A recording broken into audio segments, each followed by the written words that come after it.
نن چې محترمو زمونږ کومه وظیفه ده د جمعې د ورځې حوالې سره ده. نن په دې کلیپ کې وجه تاسو ته دوه وظیفې ښیم، خو دغه دواړه وظیفې محترمو د جمعې په ورځ کول دي. یا وظیفه د لیکلو ده او بله وظیفه د کولو ده، صرف اویا پیاري. کم سړی چې دا وظیفه کوي الله پاک به د انسان قرضونه دا به ختم کړي. روانه جمعه به راغلې نه وي، د هغې نه مخکې به ستا قرضې ختمي. الله پاک به تعالی رزق درکړي، ستا په روزي کې به دومره برکت واچوي ته به حیران نشي ورته. الله پاک به تعالی د غیب نه رزق درکړي.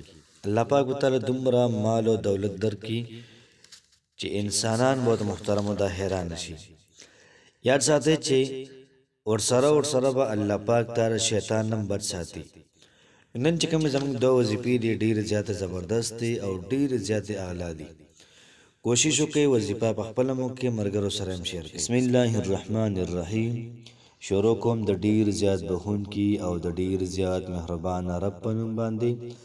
زه ګواهي ورکوم د دې خبرې چې د الله پاک نه علاوه د عبادت لایق بل څوک نشته او نبی کریم صلی الله علیه و آله وسلم د الله پاک بنده او رسول دی. السلام علیکم ورحمت الله وبرکاته. امید در بکوم چې تاسو ټول به ټیک ټاکې. الله پاک هم خوشحاله آباد ساته. الله پاک دې زمونږ استاسو د ټولو خلکو حاجتونه د الله پاک پوره کړي. څومره مسلې دي الله پاک دې ختم کړي. څومره د رزق مسلې دي، د پیسو مسلې دي، قرض دی، الله پاک دې د رزق مسلې محترمو دا ختم کړي. دغه رنګې د پیسو مسلې چې چا د څومره دي ښه ډېر دی الله پاک هر چاله ورکړي. نن چې محترمو زمونږ کومه وظیفه ده د جمعې د ورځې حوالې سره ده. او یاد ساتئ چې وظیفې محترمو دوه دي، یوه وظیفه د لیکلو ده، یوه وظیفه د کولو ده. تاسو یقین وکړئ چې کله تاسو دا وظیفه ولیکله د ځان سره م کېښودله او دا بله وظیفه تاسو کوئ، انشاءالله د رزق دروازې دا به تاسو باندې کلاویږي. کومې بندې دروازې دي بندې نو دا به الله پاک په تاسو باندې محترمو دا کولاوي. د غیب نه الله پاک تاسو له رزق درکړي، د شیطان د شر نه به تاسو محفوظه ساتي. دغه رنګې دنیا کې به محترمو ژوند تیر کوي. که کور هم پکاري دونه پیسې به الله درکړي چې کور به ځان نه والی. که چېرته ستاسو د رزق تنګسیا وي دومره رزق به الله پاک درکړي تاسو له چې تاسو به بل چا له ورکوئ. دغه رنګې محترمو د چا کو رزق پکار وي څومره د انسان حاجات دي د الله پاک ورکوي انسان له، څومره د انسان مشکلات دي دا الله پاک ختموي. یاد ساتئ محترم وظیفه ډېره زیاته بهترینه او اعلی ده. د زړه په توجه باندې وکړئ. داسې وظیفه وکړئ داسې چې داسې وظیفه تاسو پوره ژوند کې چېرته نه کړي. دا یو لفظ دا محترمو لیکل دي 35 پیرې 15 پیرې دا لیکل دي. اور بس بل دوا د هغه ویل دي خو داسې ووایئ داسې چې د الله پاک ترس د په تاسو باندې راشي. خو چې څو پورې ستاسو کامل یقین نه وي نو وظیفه محترمو کار و اثر نه کوي. چې کله ستاسو مکمل یقین و انشاءالله العزیز الله پاک به په دې کې اثر واچوي. ځکه اثر اچونکی مؤثر حقیقي الله پاک دی. موږ به صرف کار کوو او باقي اثر اچول دا د الله پاک کار دی. الله پاک به کله اثر اچوي چې کله موږ یو څیز په اخلاص باندې وکړو، د زړه نه وکړو. کوشش وکړو چې وظیفه د زړه نه وکړو، انشاءالله العزیز الله پاک به کې اثر اچوي. الله پاک نه دعا ده چې الله پاک څومره خلک دا وظیفه کوي په دې کې اثر واچوه او څونه مالي مشکلات دي څومره مصایب دي دا ټول له ختم کړه.